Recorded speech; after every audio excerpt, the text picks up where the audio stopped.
lagay na natin yung sili. Inikos-nikos lang ng sandali. Tapos lagyan din natin ng sunod mga 20 seconds or 1 minute. Pagkatapos yan, lagyan na natin ng sunod.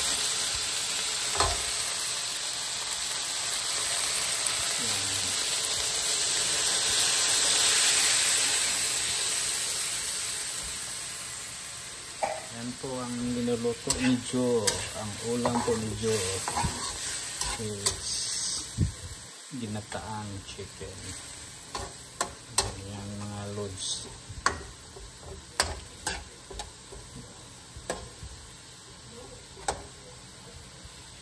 Pakuluin lang ng mga ilang minuto.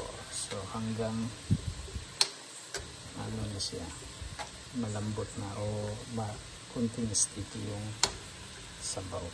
Tingnan natin, tikman muna natin bago natin lagyan ng ibang paminta kasi malasa na to.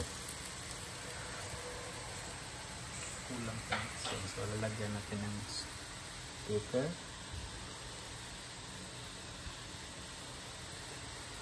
saka salt.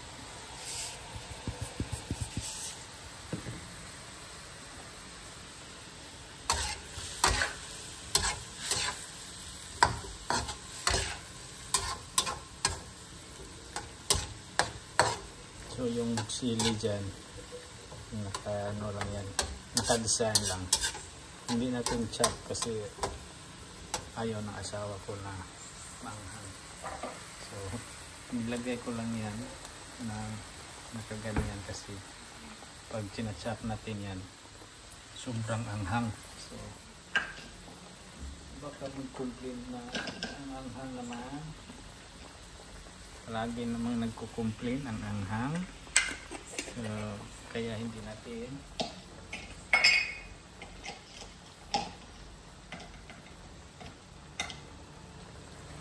sinachop. So, yan ang digita ilalagay natin pampalasa.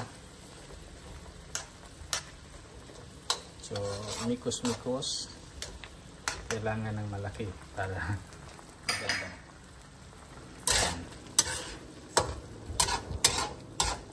Hanggang mga 10 minutes to 15 minutes tapos na yung niluluto natin. Kailangan mo pa ng manghang, lagyan mo pa ng maraming chili kasi yan ang pinaka-the-best kung maraming chili sa ganyang luto. Iwan ko kung anong tawag sa inyo dyan. Sa akin patsyam lang yan. Alam nyo ba yung patsyam, mga lods?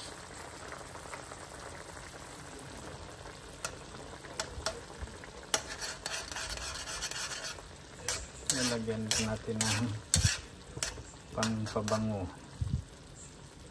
Parang kunti lang yan. Lagyan pa natin ng marami.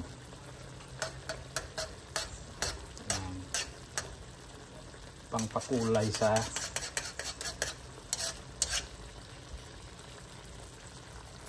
sabaw niya. Ano lang yan? Curry lang yan.